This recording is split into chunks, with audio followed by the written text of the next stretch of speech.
Welcome to commerce classes. Second PUC accountancy. ನಮಗೆ annual ಎಕ್ಸಾಮ್ಗೆ 12 ಮಾರ್ಕ್ಸ್ಗೆ ಒಂದು ಇಂಪಾರ್ಟೆಂಟ್ ಚಾಪ್ಟರ್ ಅಂತ ಹೇಳಿದರೆ ಕಂಪ್ಯಾರಿಟಿವ್ ಬ್ಯಾಲೆನ್ಸ್ ಶೀಟ್ ಹಾಗೆ comparative profit and loss account, common size balance sheet and common size profit and loss account. ಈ ಎರಡು ಟಾಪಿಕಲ್ಲಿ ನಮಗೆ ಒಂದು ಪ್ರಾಬ್ಲಮ್ ಕಂಪಲ್ಸರಿ ಇದ್ದೇ ಇರುತ್ತೆ. ಲಾಸ್ಟ್ ವಿಡಿಯೋದಲ್ಲಿ ನಾವು ಕಾಮನ್ ಸೈಜ್ ಬ್ಯಾಲೆನ್ಸ್ ಶೀಟನ್ನು ಯಾವ ರೀತಿ ಪ್ರಿಪೇರ್ ಮಾಡೋದು ಅಂತ ನೋಡಿದ್ವಿ. ಇವತ್ತು ಕಂಪ್ಯಾರಿಟಿವ್ ಬ್ಯಾಲೆನ್ಸ್ ಶೀಟನ್ನು ಯಾವ ರೀತಿ ಪ್ರಿಪೇರ್ ಮಾಡೋದು ಅಂತ ನೋಡೋಣ. 2025 ಮಾಡೆಲ್ ಕ್ವಶನ್ ಪೇಪರ್ ಏನು ಬಿಟ್ಟಿದ್ರು ಆ ಒಂದು ಕ್ವಶನ್ ಪೇಪರಲ್ಲಿ ಕೇಳಿರೋ ಪ್ರಾಬ್ಲಮ್ ಇದು. The following are the balance sheet of alpha limited as March 31, 2023 and 24. 2023 ಮತ್ತು 2024 ಒಂದು ಬ್ಯಾಲೆನ್ಸ್ ಶೀಟ್ ಕೊಟ್ಟಿದ್ದಾರೆ ಆಲ್ಫಾ ಕಂಪನಿ ಲಿಮಿಟೆಡ್ ಅವ್ರದ್ದು. ಏನಿದೆ ಬ್ಯಾಲೆನ್ಸ್ ಶೀಟಲ್ಲಿ? Equity and liabilities, assets, 4 liabilities ಕೊಟ್ಟಿದ್ದಾರೆ, 4 ಅಸೆಟ್ಸನ್ನು ಕೊಟ್ಟಿದ್ದಾರೆ. Equity share capital, reserve and surplus, long term loan, current liability ಇದೆ.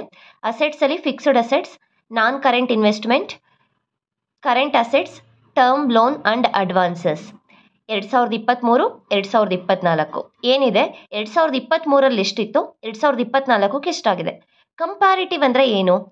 ಒಂದಕ್ಕೆ ಇನ್ನೊಂದನ್ನ ಕಂಪೇರ್ ಮಾಡಿ ನೋಡುವಂಥದ್ದು, ಹೌದಲ್ವಾ?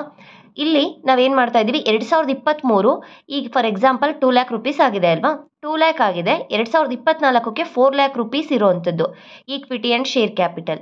ಈಗ ಏನಾಯಿತು, ಅದು ಜಾಸ್ತಿ ಆಯಿತೋ ಕಡಿಮೆ ಆಯಿತು? 2023ಗೆ ಕಂಪೇರ್ ಮಾಡಿದರೆ ಜಾಸ್ತಿ ಆಗಿದೆ. ಎಷ್ಟು ಜಾಸ್ತಿ ಆಗಿದೆ, ಎಷ್ಟು ಅಮೌಂಟು ಜಾಸ್ತಿ ಆಗಿದೆ, ಎಷ್ಟು ಪರ್ಸೆಂಟೇಜಲ್ಲಿ ಜಾಸ್ತಿ ಆಗಿದೆ, ಈ ಫೈಂಡ್ ಔಟ್ ಮಾಡೋದನ್ನೇ ನಾವು ಕಂಪ್ಯಾರಿಟಿವ್ ಬ್ಯಾಲೆನ್ಸ್ ಶೀಟಲ್ಲಿ ನೋಡುವಂಥದ್ದು. ಈಗ ಇದಕ್ಕೆ ಆನ್ಸರ್ ಮಾಡೋಣ. Comparative balance sheet of alpha limited particular 2023-2024 ಇದು previous year, current year. Absolute change, ಎಷ್ಟು ಅಮೌಂಟ್ ಚೇಂಜ್ ಆಗಿದೆ ಅಂತ ಬ್ರಾಕೆಟಲ್ಲಿ rupees symbol, percentage change, changes in percentage, ಎಷ್ಟು ಪರ್ಸೆಂಟೇಜು ಚೇಂಜಸ್ ಆಗಿದೆ. ಓಕೆ, ಪ್ರೀವಿಯಸ್ ಇಯರ್ಗೆ ಕಂಪೇರ್ ಮಾಡಿದರೆ ಕರೆಂಟ್ ಇಯರ್ಸಲ್ಲಿ ಎಷ್ಟು ಅಮೌಂಟ್ ಚೇಂಜ್ ಆಗಿದೆ, ಎಷ್ಟು ಪರ್ಸೆಂಟೇಜ್ ಚೇಂಜ್ ಆಗಿದೆ ಅನ್ನೋದನ್ನು ಫೈಂಡ್ ಔಟ್ ಮಾಡಬೇಕು. ಫಸ್ಟ್ ನಾವೀಗ ಲಯಬಿಲಿಟೀಸ್ ಆ್ಯಂಡ್ ಅಸೆಟ್ಸನ್ನು ತಗೋಬೇಕು. ಲಯಬಿಲಿಟೀಸ್ನ ನಾವೇನು ಮಾಡ್ತೀವಿ, 3 ಪಾರ್ಟ್ಸ್ ಮಾಡ್ತೀವಿ: shareholders fund, non current liability and current liability ಅಂತ.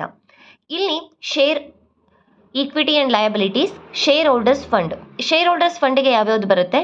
Equity share capital, share capital, ಹಾಗೆಯೇ ರಿಸರ್ವ್ ಆ್ಯಂಡ್ ಸರ್ಪ್ಲಸ್ ಏನಿದೆ ಶೇರ್ ಹೋಲ್ಡರ್ಸಲ್ಲಿ ಬರುತ್ತೆ. Long term loans, long term borrowings ಇದೆಲ್ಲ ಏನಾಗುತ್ತೆ, ನಾನ್ ಕರೆಂಟ್ ಲಯಬಿಲಿಟಿಯಲ್ಲಿ ಬರುತ್ತೆ. ಶಾರ್ಟ್ ಟರ್ಮ್ ಲೋನ್ ಆಗಿರ್ಬೋದು, ಹಾಗೆಯೇ ಬಿಲ್ಸ್ ಪೇಯಬಲ್ ಕರೆಂಟ್ ಲಯಬಿಲಿಟಿಯಲ್ಲಿ ಬರುವಂಥದ್ದು. ಇಲ್ಲಿ ಕರೆಂಟ್ ಲಯಬಿಲಿಟಿ ಅವರೇ ಡೈರೆಕ್ಟಾಗಿ ಅಮೌಂಟನ್ನು ಕೊಟ್ಟಿದ್ದಾರೆ. Share holders fund, equity share capital, B reserve and surplus, ಈ 2 ಐಟಮ್ನ ತೊಗೊಂಡಿದ್ದೀನಿ. ಅಮೌಂಟ್ ಎಷ್ಟಿದೆ? 2 lac, 4 lac, 2 lakh rupees, 4 lakh rupees, 1 lac rupees, 1,50,000 ಇದೆ. 1 lac, 1,50,000. Next non current liabilities, long term loan ಇದೆ ತಗೊಂಡಿದ್ದೀನಿ, 2 ಲ್ಯಾಕ್ ರುಪೀಸ್, 3 ಲ್ಯಾಕ್ ರುಪೀಸ್ ಇದೆ. ನೆಕ್ಸ್ಟು ಕರೆಂಟ್ ಲಯಬಿಲಿಟಿ ಅವರೇ direct ಕೊಟ್ಟಿದ್ದಾರೆ, 1,20,000, 1,70,000. Current liability 1,20,000, 1,70,000 rupees. ಈಗ ಇದಿಷ್ಟು ನಾನು ಎಲ್ಲ ಲಯಬಿಲಿಟೀಸ್ನು ಕೂಡ ಎಂಟ್ರಿ ಮಾಡಿಕೊಂಡೆ. ಇರೋದೇ 4 ಲಯಬಿಲಿಟೀಸ್ ಇದೆ, ಅದನ್ನು ನಾವು ಯಾವುದಕ್ಕೆ ಇಲ್ಲಿ ನಾವು ಹಾಕಬೇಕು, ಕರೆಂಟ್ ಲಯಬಿಲಿಟಿ ಯಾವುದು, ನಾನ್ ಕರೆಂಟ್ ಲಯಬಿಲಿಟಿ ಯಾವುದು, ಶೇರ್ ಹೋಲ್ಡರ್ಸ್ ಫಂಡ್ ಯಾವುದು ಅಂತ ನಾವು ಅದನ್ನು ಕರೆಕ್ಟಾಗಿ ಅದರ ಅಂಡರಲ್ಲಿ ಹಾಕಬೇಕಾಗತ್ತೆ. ಫಸ್ಟ್ ಈಗ ಅಮೌಂಟು ಎಷ್ಟು ಚೇಂಜ್ ಆಗಿದೆ, ಎಷ್ಟು ಪರ್ಸೆಂಟೇಜ್ ಚೇಂಜ್ ಆಗಿದೆ ಅಂತ ಫೈಂಡ್ ಔಟ್ ಮಾಡೋಣ. ಎಲ್ಲ ನಾವು ಲಯಬಿಲಿಟೀಸ್ ಬರ್ಕೊಂಡ್ವಿ ಅಲ್ವಾ. 2 ಲ್ಯಾಕ್ ರುಪೀಸ್ 2023ಯಲ್ಲಿತ್ತು, 24ರಲ್ಲಿ 4 ಲ್ಯಾಕ್ ರುಪೀಸ್ ಆಯಿತು. ಇನ್ಕ್ರೀಸ್ ಆಯಿತಾ, ಡಿಕ್ರೀಸ್ ಆಯಿತಾ? ಇನ್ಕ್ರೀಸ್ ಆಗಿದೆ. ಎಷ್ಟು? 2 ಲ್ಯಾಕ್ ರುಪೀಸ್. 2 ಲ್ಯಾಕ್ ಮೈನಸ್ 4 ಲ್ಯಾಕ್, ಎಷ್ಟು ಪರ್ಸೆಂಟೇಜ್ ಚೇಂಜ್ ಆಗಿದೆ ಅಂತ ನಮಗೆ ಯಾವ ರೀತಿ ಗೊತ್ತಾಗುತ್ತೆ? ಎಷ್ಟು ಚೇಂಜ್ ಆಗಿದೆ, absolute change 2 lakh divided by previous year amount ಎಷ್ಟಿದೆ, base year amount 2 lakh rupees ಇದೆ. 2 lakh divided by 2 lakh into 100 ಮಾಡಿದರೆ ಎಷ್ಟಾಗುತ್ತೆ? 100%. ನಾನಿಲ್ಲಿ ಪದೇ ಪದೇ ಪರ್ಸೆಂಟೇಜ್ ಅಂತ ಬರೀತಾ ಇಲ್ಲ, ಇಲ್ಲೇನೆ ಕ್ವಶನಲ್ಲೇ ಏನು ಮಾಡಿಬಿಟ್ಟಿದ್ದೀನಿ, ನಾನು ಹೆಡ್ಡಿಂಗಲ್ಲೇ ಪರ್ಸೆಂಟೇಜ್ ಅನ್ನೋ ಸಿಂಬಲನ್ನು ಹಾಕಿದ್ದೀನಿ. ಇಲ್ಲಿ ರುಪೀಸ್ ಸಿಂಬಲ್ ಇದೆ, ಇದೆಲ್ಲದೂ ಕೂಡ ಅಮೌಂಟ್ ಆಗಿರುತ್ತೆ, ಇದೆಲ್ಲ ಪರ್ಸೆಂಟೇಜ್ ಆಗಿರುತ್ತೆ.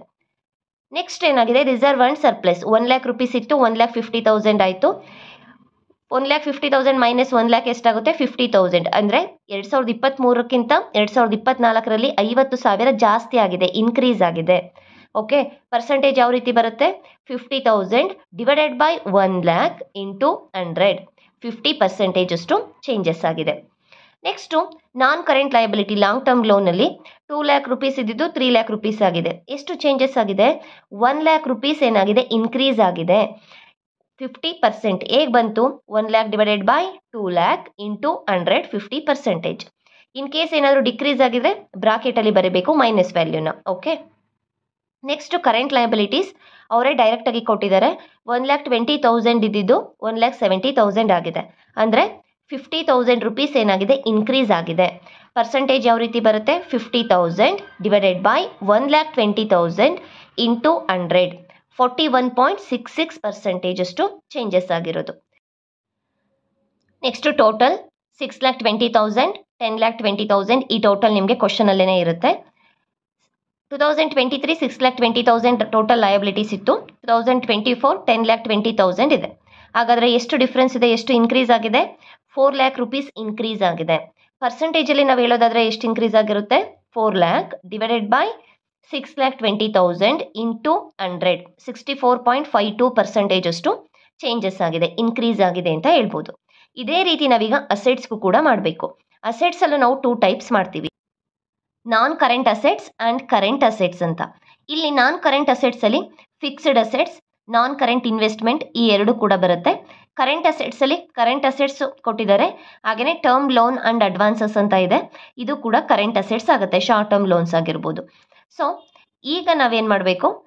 Fixed assets and non current assets ಏನಿದೆ, ನಾನ್ ಕರೆಂಟ್ ಅಸೆಟ್ಸಲ್ಲಿ ತಗೊಳ್ತೀವಿ, ಈ ಎರಡನ್ನು ಕೂಡ ಕರೆಂಟ್ ಅಸೆಟ್ಸಲ್ಲಿ ತಗೊಳ್ತೀವಿ.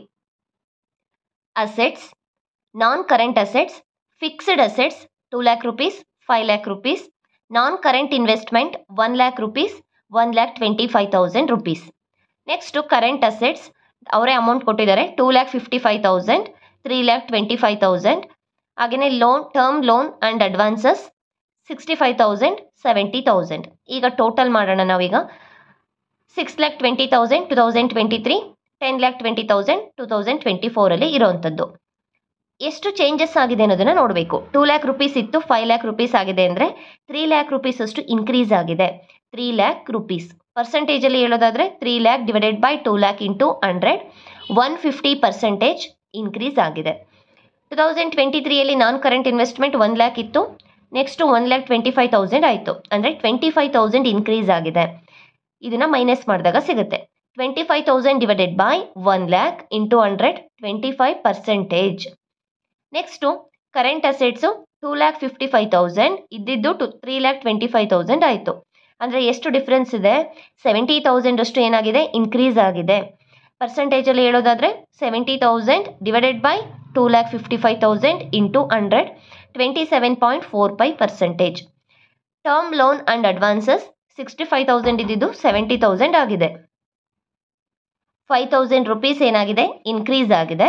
5,000 ಡಿವೈಡೆಡ್ ಬೈ 65,000 ಇಂಟು 100 7.69% ಅಷ್ಟು ಚೇಂಜಸ್ ಆಗಿದೆ. ಟೋಟಲ್ ಮಾಡಿದಾಗ 6,20,000 ಇದ್ದಿದ್ದು 10,20,000 ಆಗಿದೆ. 4 ಲ್ಯಾಕ್ ರುಪೀಸ್ ಅಷ್ಟು ಇನ್ಕ್ರೀಸ್ ಆಗಿರೋವಂಥದ್ದು. 4 ಲ್ಯಾಕ್ ಡಿವೈಡೆಡ್ ಬೈ 6,20,000 ಇಂಟು 100 64.52% ಅಷ್ಟು ಏನಾಗಿದೆ? ಚೇಂಜಸ್ ಆಗಿರೋವಂಥದ್ದು. ನಾವೀಗ ಏನು ಮಾಡ್ತಾ ಇದ್ದೀವಿ? ಕಂಪ್ಯಾರಿಟಿವ್ ಬ್ಯಾಲೆನ್ಸ್ ಶೀಟಲ್ಲಿ ಓವರಾಲ್ ಆಗಿ ಹೇಳೋದಾದರೆ 2023 ಪ್ರೀವಿಯಸ್ ಇಯರ್ ಹಾಗೆಯೇ ಕರೆಂಟ್ ಇಯರ್ಗೆ ಕಂಪೇರ್ ಮಾಡಿ ನೋಡ್ತಾ ಇದ್ದೀವಿ. ಲಾಸ್ಟ್ ಇಯರಲ್ಲಿ ಯಾವ ರೀತಿ ಇತ್ತು, ನಮ್ಮ ಅಸೆಟ್ಸ್ ಆಗಿರ್ಬೋದು, ಲಯಬಿಲಿಟೀಸ್ ಆಗಿರ್ಬೋದು, ಕರೆಂಟ್ ಇಯರಲ್ಲಿ ಯಾವ ರೀತಿ ಇದೆ ಅಂತ, ಎಷ್ಟು ಅಮೌಂಟ್ ಚೇಂಜಸ್ ಆಗಿದೆ, ಎಷ್ಟು ಪರ್ಸೆಂಟೇಜ್ ಚೇಂಜಸ್ ಆಗಿದೆ ಗೊತ್ತಾಯಿತು ಅಲ್ವಾ? ಪರ್ಸೆಂಟೇಜ್ ಯಾವ ರೀತಿ ಮಾಡಿದ್ವಿ? ಥರ್ಡ್ ಕಾಲಮ್ ಏನಿದೆ ಇದನ್ನು previous year and current year minus ಮಾಡಿರೋ ವ್ಯಾಲ್ಯೂ ಏನಿದೆ, third column divided by first column into 100 ಮಾಡಿದರೆ ನಮಗೆ ಪರ್ಸೆಂಟೇಜ್ ಏನು ಚೇಂಜಸ್ ಆಗಿದೆ ಅದು ತಿಳಿಯುತ್ತೆ. ಇದಿಷ್ಟು ನಿಮಗೆ 12 ಮಾರ್ಕ್ಸ್ಗೆ ಕೊಟ್ಟಿರೋವಂಥದ್ದು. ಅವರೇನೇ ಅಮೌಂಟ್ ಎಲ್ಲ ಕೊಟ್ಟಿದ್ದಾರೆ, ಜಸ್ಟ್ ನಾವೇನು ಚೇಂಜ್ ಆಯಿತು, ಎಷ್ಟು ಪರ್ಸೆಂಟೇಜ್ ಚೇಂಜ್ ಆಯಿತು, ಹಾಗೆಯೇ ಲಯಬಿಲಿಟೀಸಲ್ಲಿ ನಾವು ಡಿವೈಡ್ ಮಾಡ್ತಾ ಹೋಗಬೇಕು.